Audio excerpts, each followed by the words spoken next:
Good morning to all of you.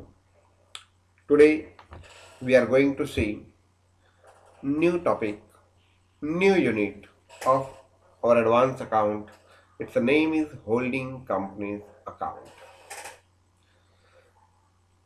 એ ટોપિકની અંદર જતા પહેલા આપણે થોડીક વાત કરીએ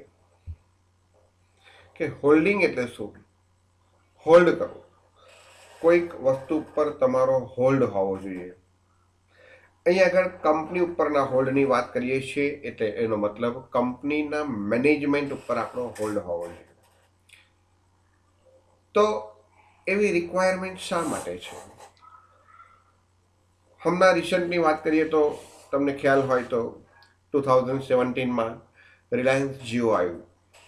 એને જે લોકો 200 રૂપિયામાં 250 રૂપિયામાં 1 GB એક મહિનો ઇન્ટરનેટ કનેક્શન યુઝ કરવા માટે આપતા હતા, તો રિલાયન્સ જીઓએ માર્કેટમાં પોતે એન્ટર થવા માટે રોજનું 1 GB આપ્યું. પહેલાં 3 મહિના 6 મહિના ફ્રી આપ્યું અને પછી એને ચાર્જ વસૂલ કર્યો. વિધિન શોર્ટ પીરિયડ એને 10 કરોડ પોતાના કસ્ટમર્સ લઈ લીધા. અત્યારે 30 થી 32 કરોડ કસ્ટમર્સ છે એના. બધી જ કંપનીઓને એને આર્થિક રીતે હલાવી દીધી. તો જ્યારે આવું જાયન્ટ ગ્રુપ હોય, રિલાયન્સ કંપની નામ એક જ છે રિલાયન્સ જીઓ, પરંતુ એની અંદર પણ ઘણા બધા નાની નાની કંપનીઓ એની અંદર મિક્સ થયેલી છે. એ બહારથી દેખાતી નથી, પરંતુ અંદરથી ઘણા બધા લોકોના શેર હોય છે. એવું નહીં વિચારવાનું કે એની અંદર ફક્ત મુકેશ અંબાણીનો જ શેર છે. હા, મુકેશ અંબાણી એનો મેઇન પર્સન છે, પણ બીજા ઘણા લોકોના શેર હોય છે.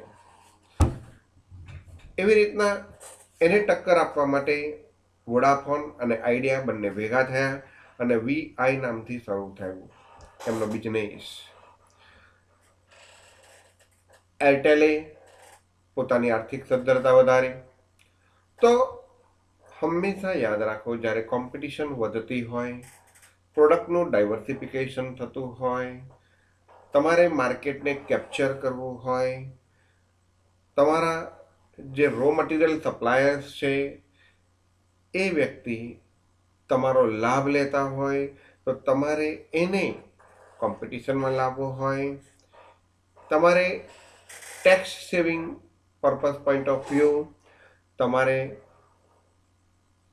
કોઈક એવા એકમની, એવા લાર્જ સ્કેલ ઓપરેશનની જરૂર પડે છે કે જેથી કરીને આ બધા જ બેનિફિટ્સ તમને મળી શકે. તો એના માટે તમારે બીજી કંપની સાથે શું થવું પડે? કમ્બાઈન થવું પડે, મર્જ થવું પડે. તો એના માટે આપણે જોઈ ગયા અમાલ્ગમેશન, એબ્સોર્પ્શન,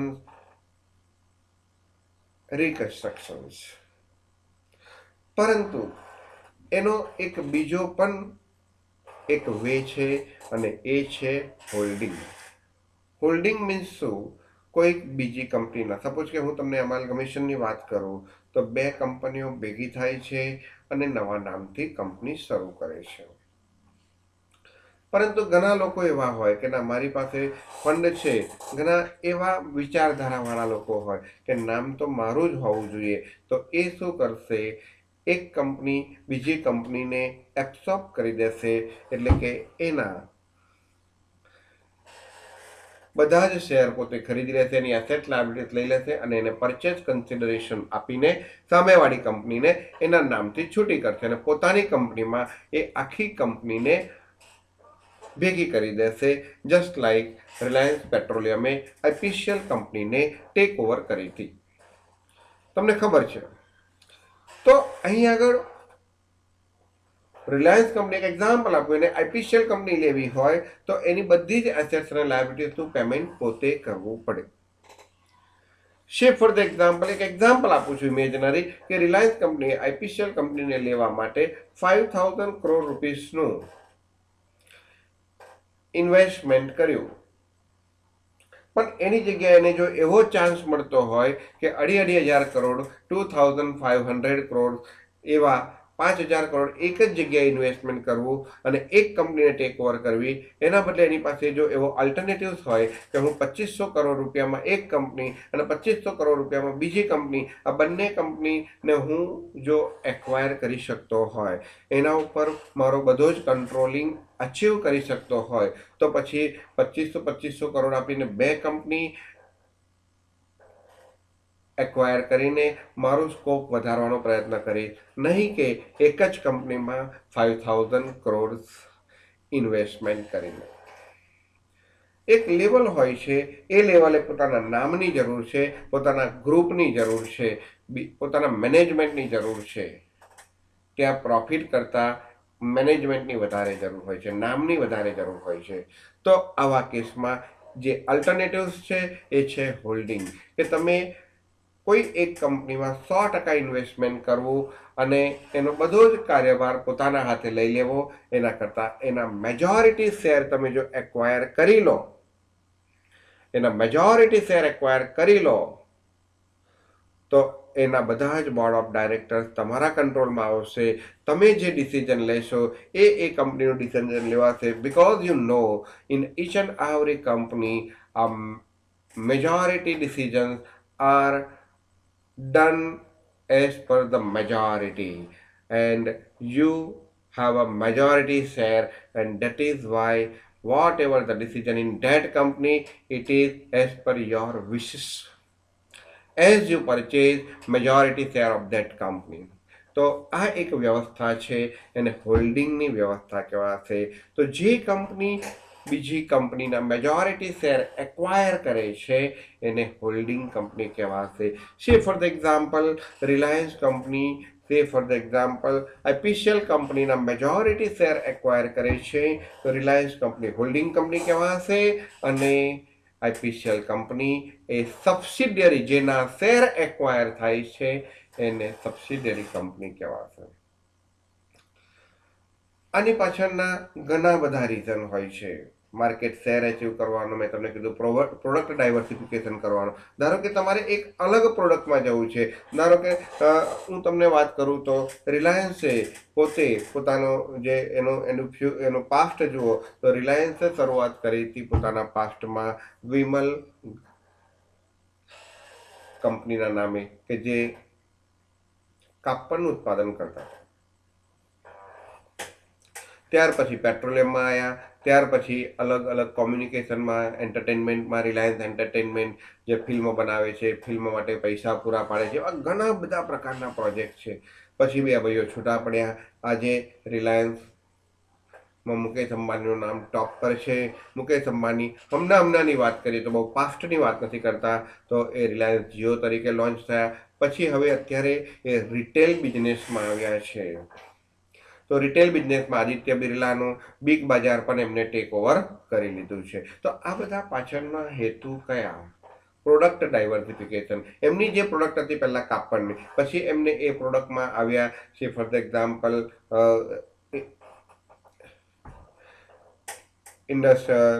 પેટ્રોલિયમ પ્રોડક્ટમાં આવ્યા. પેટ્રોલિયમ પ્રોડક્ટ પછી બીજું પાછું પ્રોડક્ટનું ડાયવર્સિફિકેશન કર્યું, કોમ્યુનિકેશન સેક્ટર્સમાં આવ્યા. હવે એ કોમ્યુનિકેશન સેક્ટર્સમાં પાછું એ તો છે, પાછું પ્રોડક્ટમાં ડાયવર્સિફિકેશન કર્યું, રિટેલ બિઝનેસમાં આવ્યા. તો સમજો કે એના ઘણા બધા રીઝન હોય છે. તો અહીંયા લખ્યું છે કન્સેપ્ટ ઓફ હોલ્ડિંગ કંપનીમાં, much of the growth of the present large scale corporation. અત્યારે જે તમે પ્રેઝન્ટ લાર્જ સ્કેલ કોર્પોરેશનનો ગ્રોથ જોઈ રહ્યા છો એ તેના કારણે જે has been due to steady pattern of acquisition and combination of existing firm. તમારે કમ્પલસરી ભેગું થવું પડે, તો જ તમે એને પહોંચી વળો, કોઈ પણ આવનારી પરિસ્થિતિને, સિચ્યુએશનને પહોંચી વળો. વીઆઈ એનું બેસ્ટ એક્ઝામ્પલ છે. તમે જોઈ શકો છો કે રિલાયન્સ જીઓ ની સામે એ લોકોએ ટક્કર આપવા માટે બંને કંપનીઓ ભેગી થઈ, કોમ્બિનેશન કર્યું, કોમ્બિનેશન કર્યું. તો શાના કારણે? તો ગ્રોથ મળી રહે તે માટે. સચ એક્વિઝિશન ઓર કોમ્બિનેશન, આ જે એક્વિઝિશન એ કોમ્બિનેશન થાય છે તેના કારણે ઘણા બધા ઇકોનોમિક રીઝન્સ છે. પ્રોડક્ટ ડાયવર્સિફિકેશન, મેં તમને કીધું અલગ અલગ પ્રોડક્ટમાં તમે જઈ શકો છો. એટલે જેટલા પણ ચાન્સીસ છે આગળ વધવાના એ બધા જ ચાન્સીસ તમે અચીવ કરી શકો છો. Reducing cost through large scale operation, બીજું તમે મોટા પાયા ઉપર ઉત્પાદન કરતા હોય તો તમારી પર યુનિટની કોસ્ટ રિડ્યુસ થાય છે. કંટ્રોલિંગ માર્કેટ, તમે મેક્ઝિમમ માર્કેટ કંટ્રોલ કરી શકો છો. તમે પ્રાઇઝ લીડર બની શકો છો, પ્રાઇઝ મેકર બની શકો છો. તમે જે પ્રાઇઝે માલ વેચો એ જ પ્રાઇઝે માલ લોકોને ખરીદવો પડે. Sharing the raw material supply, તમે રો મટીરિયલ સપ્લાયને શેર કરી શકો છો. આજે ઇન્ટરનેશનલ માર્કેટની અંદર તમારે અન્ય દેશમાંથી માલ લાવવો હોય તો બહુ જ મોટું તમારું બેકબોન હોવું જોઈએ. તો એ આના દ્વારા પોસિબલ છે, કોમ્બિનેશન દ્વારા. ઇફેક્ટિવ ટેક્સ સેવિંગ, ઘણી વખત ટેક્સનો લાભ પણ ઘણો બધો મળતો હોય છે. આ સિવાયના ઘણા બધા રીઝન્સ છે કે જેને કારણે લોકો એક્વિઝિશન કરે છે, કોમ્બિનેશન કરે છે. તેમાંનું એક છે formation of holding company is the most popular device for achieving this objective. આ ઓબ્જેક્ટિવ અચીવ કરવા માટે હોલ્ડિંગ કંપની એ મોસ્ટ પોપ્યુલર ડિવાઇસીસ છે. તો what is the holding company? તો જો, a holding company means a company. Holding company એટલે કે એવી company which control one or more other companies by means of holding majority of the share. Holding company એટલે કે holding કંપનીનો મતલબ કે એક કંપની એક કરતાં વધારે કંપની ઉપર પોતાનો કંટ્રોલ કરે છે. કેવી રીતના? તો બાય મીન્સ ઓફ, કયા વે દ્વારા એ કંટ્રોલ કરે છે? તો by way of holding majority of the share. કયા share? Carrying voting right, that means equity share. Preference share નહીં, કારણ કે પ્રેફરન્સ શેરનો વોટિંગ રાઇટ નથી. સમજો, જે કંપની અન્ય કંપનીના જે મેજોરિટી વોટિંગ રાઇટ વાળા શેર છે એને એક્વાયર કરીને એ અન્ય કંપની ઉપર પોતાનું પ્રભુત્વ મેળવતી હોય છે. In date company or company, કાં તો એક કંપની પર કાં તો અન્ય કંપની ઉપર. ઓર અથવા તો બીજું કઈ રીતના? ધારો કે વોટિંગ રાઇટ વાળા શેર ના હોય તો બીજું કયું? તો by having power to appoint or remove. કાં તો પાવર લે છે to appoint or remove directly or indirectly the whole or majority of the board of directors of those companies. એક કંપનીના જે ડાયરેક્ટર્સ છે એમાં મેજોરિટી કંપનીના ડાયરેક્ટર્સનો પાવર પોતાની પાસે લઈ લે છે. એટલે કંપનીમાં જનરલી જે કંઈ પણ ડિસિઝન લેવાતા હોય છે, કોણ લેતું હોય છે? તો કંપનીના બોર્ડ ઓફ ડાયરેક્ટર્સ લેતા હોય છે. તો આવી કંપનીઓ પોતે આ રીતના શેર એક્વાયર કરીને કાં તો એના બોર્ડ ઓફ ડાયરેક્ટર્સને અપોઇન્ટ કરવાનો કાં તો રિમૂવ કરવાનો, ડાયરેક્ટલી કે ઇનડાયરેક્ટલી રાઇટ અચીવ કરીને એ કંપની ઉપર પોતાનું પ્રભુત્વ જગાવવા માંગતા હોય છે. They are trying to create their authority on the another company by taking majority share યા by taking a power to appoint or removing the board of directors. Here some example is given. See, Tata Steel Company hold 70% of Coreus Limited. Tata steel company કે જે holding company છે એને કોરિયસ કંપનીના share 70% પર, એ પણ સ્ટીલનું production કરતી company હતી. તો ટાટા સ્ટીલે જ્યારે કોરિયસ કંપનીને જ્યારે અચીવ કરી ત્યારે એ વર્લ્ડમાં 5મા નંબરનું પ્રોડક્શન કરતી કંપની થઈ ગઈ હતી, સ્ટીલનું પ્રોડક્શન કરતી કંપની. તો કોના શેર એક્વાયર કરે છે? તો ટાટા કંપની કોરિયસ કંપનીના શેર એક્વાયર કરે છે. તો ટાટા કંપની હોલ્ડિંગ કંપની કહેવાશે અને કોરિયસ કંપની એ સબસિડરી કહેવાશે. કારણ કે કોરિયસ કંપનીના 70% શેર કોના થઈ ગયા? હવે ટાટા કંપનીના. એટલે કોરિયસ કંપનીમાં 70% કોનું ચાલે? ટાટા કંપનીનું. 30% એના આઉટસાઇડર્સ થઈ ગયા. એટલે એની પાસે હવે શેર મેજોરિટી હતો એ ટાટા સ્ટીલ પાસે જતો રહ્યો અને માઇનોરિટી શેર કોની પાસે રહ્યો? કોરિયસ કંપની. તો જેની પાસે મેજોરિટી શેર જતો રહે છે એ કઈ કંપની કહેવાશે? તો હોલ્ડિંગ કંપની અને બીજી સબસિડરી કંપની કહેવાશે.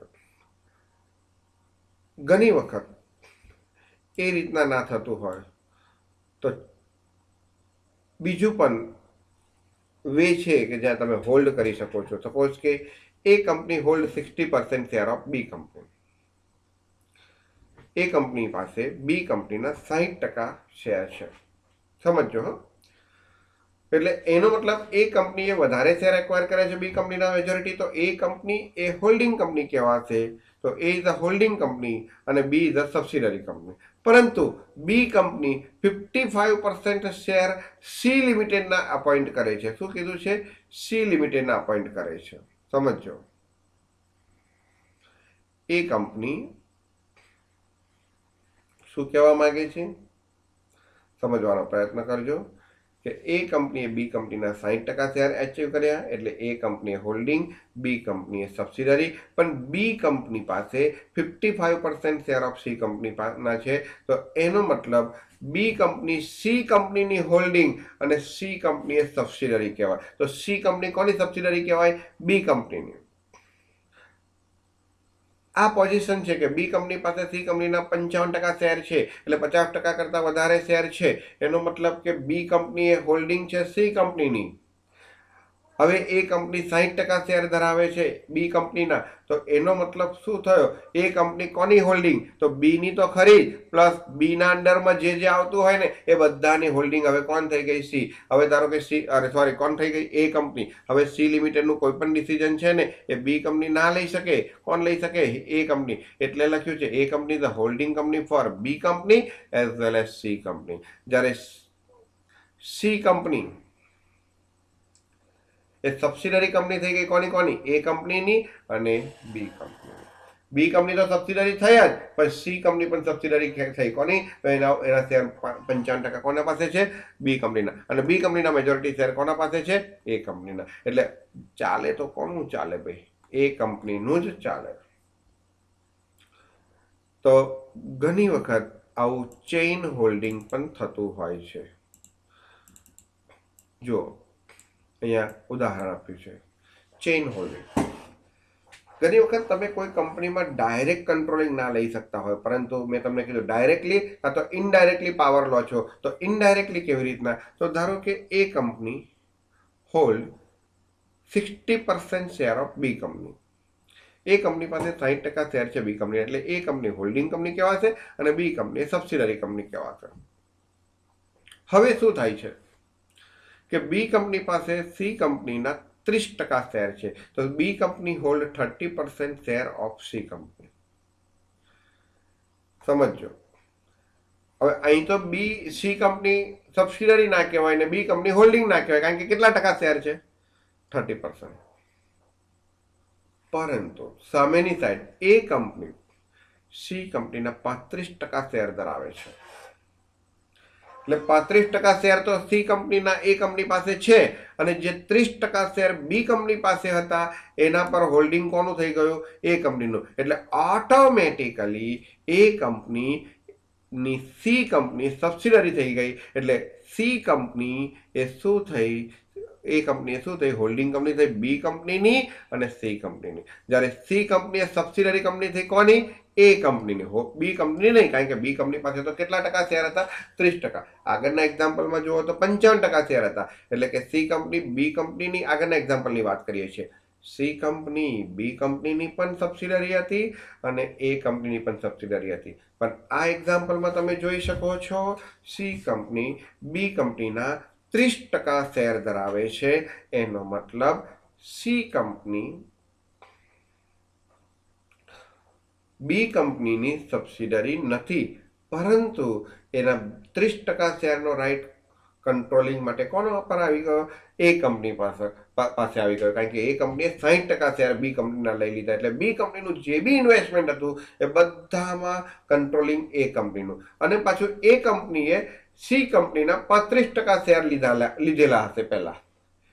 એટલે ટોટલ 35% એને ડાયરેક્ટ લીધા તે અને 30% ઇનડાયરેક્ટ આવ્યા તે ટોટલ 65% કંટ્રોલિંગ ઇનડાયરેક્ટલી એ કંપનીનું સી કંપની પર આવી ગયું. એટલે એ કંપની એ બીની પણ હોલ્ડિંગ, સીની પણ હોલ્ડિંગ, જ્યારે સી કંપની ફક્ત સબસિડરી ઓફ એ લિમિટેડ. તો આ બધું ચેઇન હોલ્ડિંગ કહેવાય. આપણે સિમ્પલ હોલ્ડિંગના એક્ઝામ્પલ છે એક કંપની બીજી કંપનીના ડાયરેક્ટ શેર એક્વાયર કરે એનો એક્ઝામ્પલ છે. બીજું કંઈ વધારાનું આપણા સિલેબસની અંદર છે નહીં. તો આજે એની અંદર શું સિલેબસની અંદર તમારે આવશે, તો આ ટોપિક આમ જોવા જાઓ ને તો એકદમ ઇઝી હોય છે, એકદમ ઇઝી. એમ તમે બિલીવ નહીં કરો કે એકદમ શોર્ટ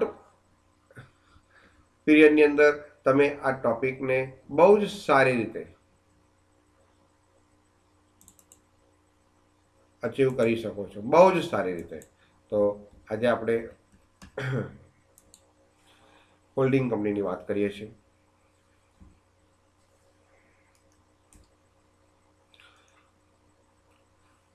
આ હોલ્ડિંગ કંપનીની અંદર આપણે શું તૈયાર કરવાનું હોય છે, તો સમજો. હોલ્ડિંગ કંપની એકાઉન્ટ, તો એક કંપની બીજી કંપની ઉપર પોતાનો કંટ્રોલ ઊભો કરે છે. સમજો, એક કંપની છે, વન કંપની છે, એ બીજી કંપની ઉપર, અનધર કંપની ઉપર પોતાનો કંટ્રોલ ઊભો કરે છે. Create control.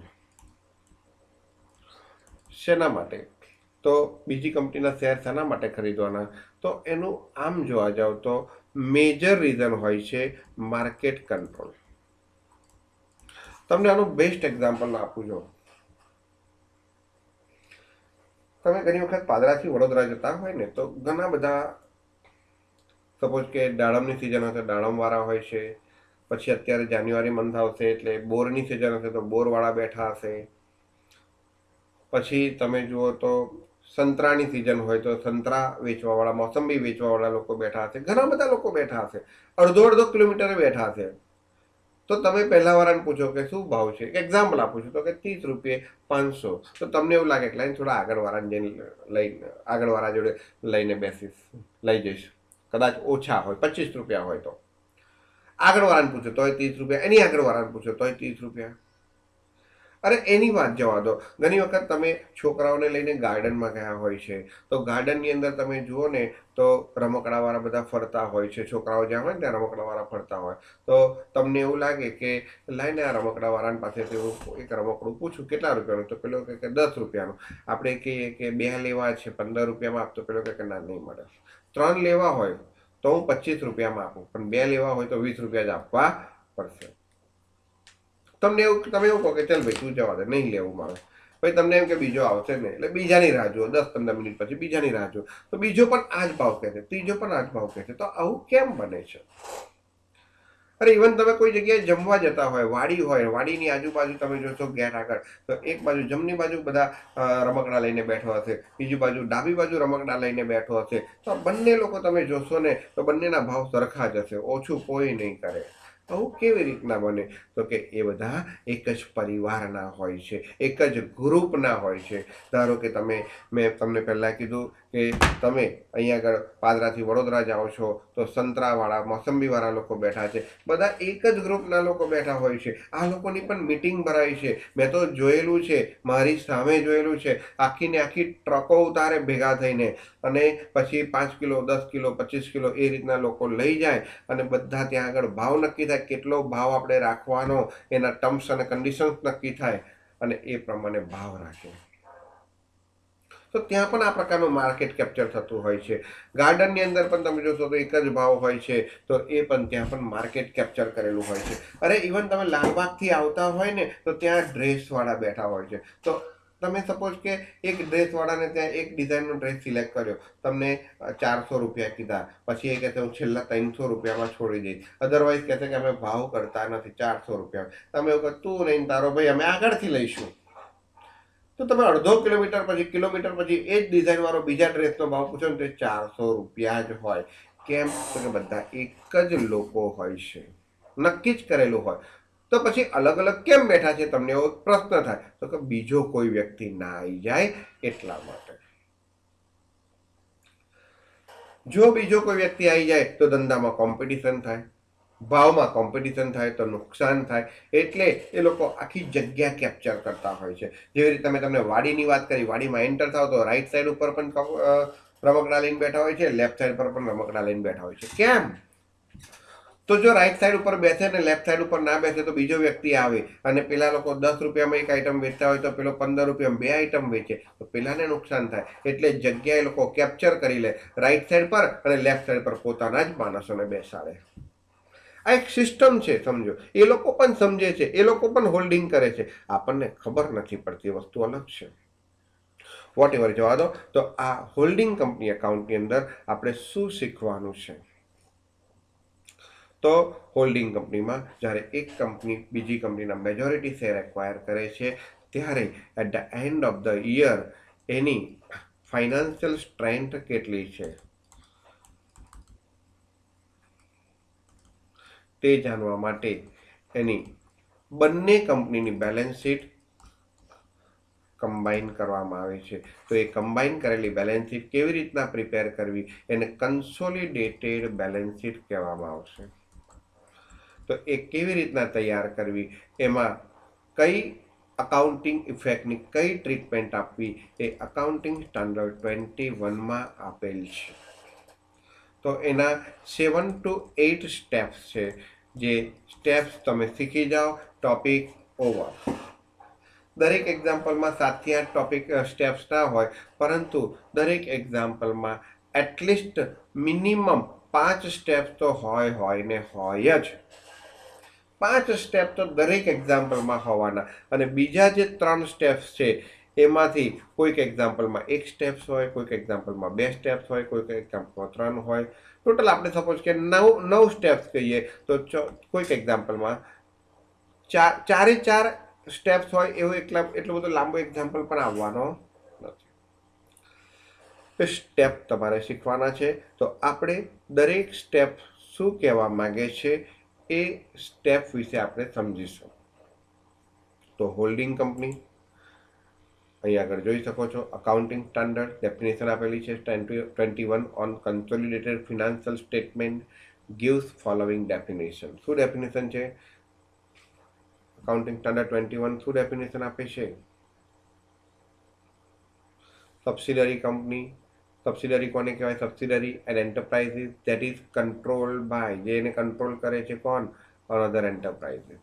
Parent company is an enterprises. Parent એટલે કે એવું enterprises that has one or more subsidiaries, જેની પાસે એક કાં તો એક કરતાં વધારે કંપની છે એને પેરેન્ટ કંપની કહેવાશે. જે કંપનીનું કંટ્રોલિંગ બીજી કંપની કરે છે એને સબસિડરી કંપની કહેવાશે.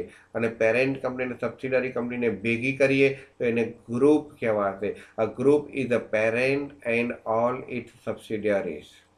Thus, accounting standard 21 calls the holding company a parent. એટલે અકાઉન્ટિંગ સ્ટાન્ડર્ડ 21 શું કહે છે? હોલ્ડિંગ કંપની એક પેરેન્ટ છે. એનું કંટ્રોલિંગ ક્યારે થાય છે? મોર દેન 50% શેર હોય તો થાય છે. આનું બહુ કંઈ જરૂરી છે નહીં. બરોબર છે. હવે ઘણી વખત મેં તમને સમજાવ્યું કે પાર્શિયલી ઓન સબસિડરી કંપની હોય તો બીજી કંપની પાસે એના મેજોરિટી શેર હોય તો એ કંપની એની માલિક થઈ જાય છે. મેં તમને હમણાં સમજાવ્યું તે પ્રમાણે એક કંપની પાસે 35-30% શેર છે અને બીજી કંપની જેની પાસે 30% શેર છે એ જ કંપનીને લઈ લે છે અને એ જેના 30% શેર છે, ધારો કે સી લિમિટેડના, એના 35% શેર ખરીદી લે છે. એટલે એ લિમિટેડ બી લિમિટેડને ટેક ઓવર કરી. બી લિમિટેડ પાસે સી લિમિટેડના 30% શેર હતા અને એ લિમિટેડ 35% શેર ઇનડાયરેક્ટલી સી લિમિટેડના પરચેજ કર્યા. એટલે સી લિમિટેડ પણ હવે એ લિમિટેડના અંડરમાં આવી ગયું. તો એના કન્સોલિડેટેડ બેલેન્સ શીટ કેવી રીતના તૈયાર કરવું એ આપણે આ ટોપિકની અંદર શીખવાનું છે. એના 8 થી 9 સ્ટેપ્સ છે. એમાં પહેલા 4 સ્ટેપ, 5 સ્ટેપ એ કોમન છે. હું તમને પહેલા 5 સ્ટેપ સમજાવી દઉં. કયા કયા છે? તો પહેલું સ્ટેપ કયું છે? તો જ્યારે હોલ્ડિંગ કંપની સબસિડરી કંપનીનો શેર એક્વાયર કરે છે તો એ એક્વિઝિશન ડેટ કઈ છે તે શોધવું પડશે. શું શોધવું પડશે? એક્વિઝિશન ડેટ કઈ છે તે શોધવી પડશે અને એના આધારે આગળ જવું પડશે. હવે એક્વિઝિશન ડેટ એ આ ચેપ્ટરની અંદર એકદમ ઇમ્પોર્ટન્સ છે. એના પરથી કઈ તારીખે શેર એક્વાયર કરે છે, કેટલા શેર એક્વાયર કરે છે, કેટલો હોલ્ડ કરે છે. તો પહેલું step, holding company share and minority interest. આ પહેલું છે, holding company and minority interest. Okay, પહેલું સ્ટેપ કયું આવશે? Holding company share and minority interest. બીજું સ્ટેપ કયું આવશે?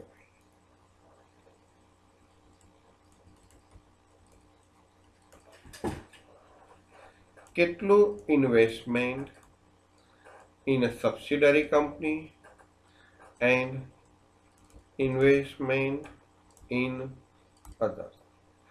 હોલ્ડિંગ કંપનીએ મેજોરિટી શેર સબસિડરી કંપનીના એક્વાયર કર્યા છે. તો હોલ્ડિંગ કંપનીનું જે ઇન્વેસ્ટમેન્ટ છે, ઇન્વેસ્ટમેન્ટ ઓફ હોલ્ડિંગ કંપની, તો એનું જે ઇન્વેસ્ટમેન્ટ છે એમાં મેજોરિટી ઇન્વેસ્ટમેન્ટ શેમાં હશે? હોલ્ડિંગ કંપનીએ જે ઇન્વેસ્ટમેન્ટ કર્યું એમાં મેજોરિટી ઇન્વેસ્ટમેન્ટ શેમાં છે? તો કે ઇન્વેસ્ટમેન્ટ ઓફ હોલ્ડિંગ કંપની એનું મેજોરિટી ઇન્વેસ્ટમેન્ટ શેમાં હશે? In subsidiary company. અને માઇનોર પોર્શન શેમાં હશે? અધર્સમાં હશે. એટલે આપણે શું શોધ્યું કે investment in a subsidiary company and investment in others. કોનું? Of holding company. કોનું ઇન્વેસ્ટમેન્ટ? તો હોલ્ડિંગ કંપની. ફરી સમજો, પહેલું સ્ટેપ કયું આવશે, બીજું સ્ટેપ કયું આવશે, ત્રીજું સ્ટેપ કયું આવશે? દરેક જણ. Steps to prepare consolidated balance sheet. Steps to prepare consolidated balance sheet. દરેક વિદ્યાર્થીઓએ આ સ્ટેપ્સ કોન્સન્ટ્રેટ કરવાના છે. હું વન બાય વન સ્ટેપ્સ તમને સમજાવતો જઈશ. પહેલું સ્ટેપ આવશે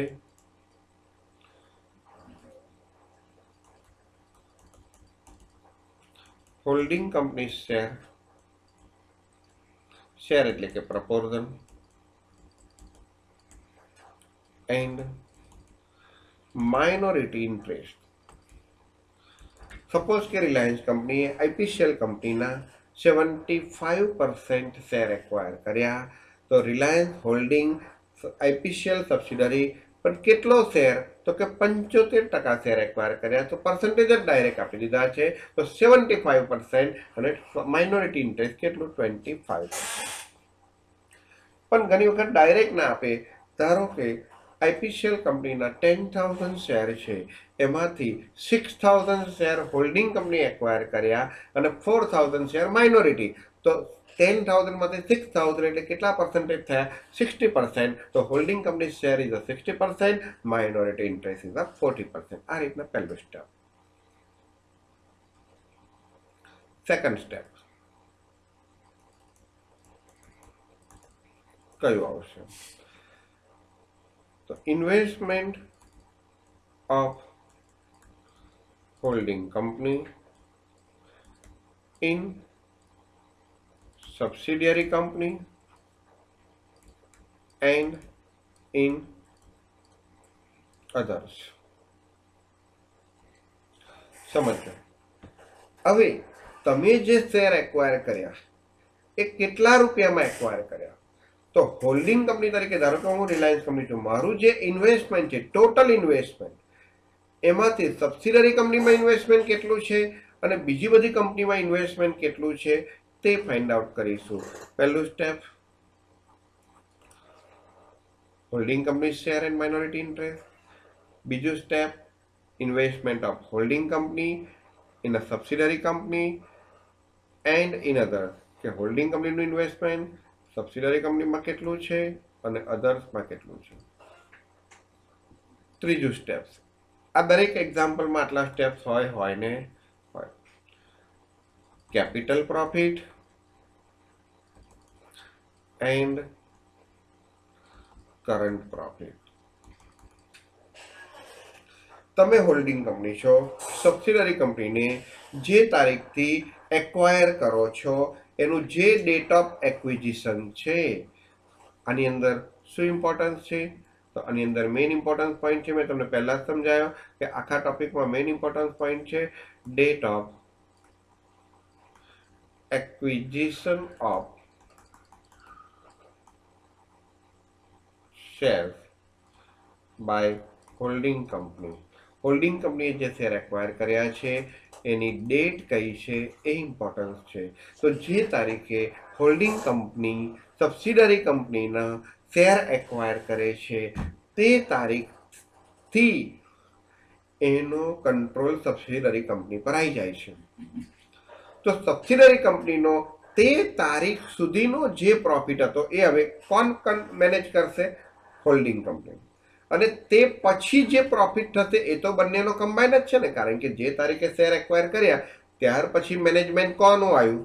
સબસિડરી કંપનીનું આવ્યું. એટલે ત્યાર પછી મેનેજમેન્ટ સબસિડરી કંપનીનું આવ્યું તો ત્યાર પછીનું સમજો, ત્યાર પછીનું તો બંને ભેગા થઈને કામ કર્યું ને. પણ પહેલાનો જે પ્રોફિટ કે લોસ હતો એ બધો કોના કારણે હતો? તે વખતે તો હોલ્ડિંગ કંપની સબસિડરીમાં હતી નહીં. તો સબસિડરી કંપનીનો તે તારીખ પહેલાનો જે પ્રોફિટ હતો, સમજો આ જે શેર એક્વાયર કર્યા એ જે ડેટ છે એ ડેટ પહેલાનો જે પ્રોફિટ છે એ પ્રી એક્વિઝિશન પીરિયડનો પ્રોફિટ કહેવાય, અને પછીનો છે એ પોસ્ટ એક્વિઝિશન પ્રોફિટ કહેવાય.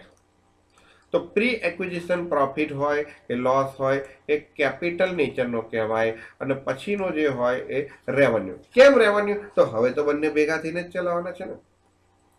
તો આને કેમ કેપિટલ કહેવાય? તો કે હોલ્ડિંગ કંપનીને ડાયરેક્ટ વાપરવા મળ્યો. જે તારીખે શેર એક્વાયર કર્યા તો તે તારીખ સુધીનો જે પ્રોફિટ હતો એ હોલ્ડિંગ કંપનીને ડાયરેક્ટ વાપરવા મળ્યો. એનો તો કશો એની અંદર મેનેજમેન્ટમાં સંચાલનમાં ભાગ જ નહોતો, અને ડાયરેક્ટ વાપરવા મળ્યો એટલે એ કેપિટલ પ્રોફિટ કહેવાશે. Step number 4, cost of control. અને સ્ટેપ નંબર 5, માઇનોરિટી ઇન્ટરેસ્ટ. સમજો, આ બે વર્કિંગ એ આન્સરનો ભાગ. કોસ્ટ ઓફ કંટ્રોલ એટલે શું? કે તમે આ જે સબસિડરી કંપની ટેક ઓવર કરી એની જે કંટ્રોલ લીધો અને સામે જે કોસ્ટ આપી એનાથી તમને પ્રોફિટ થયો કે લોસ થયો? જો તમને પ્રોફિટ થયો હોય, કેપિટલ પ્રોફિટ થયો હોય તો એને કેપિટલ રિઝર્વ કહેવાય, અને કેપિટલ લોસ થયો હોય તો એને ગુડવિલ કહેવાય. તો એ ગુડવિલ થઈ કે કેપિટલ રિઝર્વ થયું કે ગુડવિલ થઈ એ જાણવા માટે આ કોસ્ટ ઓફ કંટ્રોલ શોધીશું. કેવી રીતના શોધીશું? તો કે આપણે એમને આપ્યું કેટલું અને આપવાથી તરત મળ્યું કેટલું એ બેનો ડિફરન્સ. અને માઇનોરિટી ઇન્ટરેસ્ટ એટલે હવે સબસિડરી કંપની પાસે શું રહ્યું માઇનોરિટી શેર પ્રમાણે એનું ટોટલ એને માઇનોરિટી ઇન્ટરેસ્ટ. એટલે આ 5 વર્કિંગ તો દરેક એક્ઝામ્પલમાં કમ્પલસરી આવવાના. એક, holding company share proportions and minorities proportion. બીજું, investment in a subsidiary company and in a others by holding company, અથવા તો holding company's investment in a subsidiary company and in others. ત્રીજું, capital profit and current profit. એ મેં તમને સમજાવ્યું કે જે દિવસે શેર એક્વાયર કરો છો તે દિવસે ત્યાં સુધીનો સબસિડરી કંપનીનો જે પ્રોફિટ કે લોસ તમને યુટિલાઇઝ કરવા મળે છે, મેનેજ કરવા મળે છે, દેટ ઇઝ કેપિટલ. અને ત્યાર પછીનો રેવન્યુ, દેટ ઇઝ કરંટ. અને છેલ્લા 2 working most important, cost of control અને માઇનોરિટી ઇન્ટરેસ્ટ. તો આ 5 વર્કિંગ શું છે એના 1 by 1 નાના એક્ઝામ્પલ વિધિન 10 મિનિટ્સના છે. નેક્સ્ટ પીરિયડમાં આપણે દેખીએ છીએ. Good day, good bye.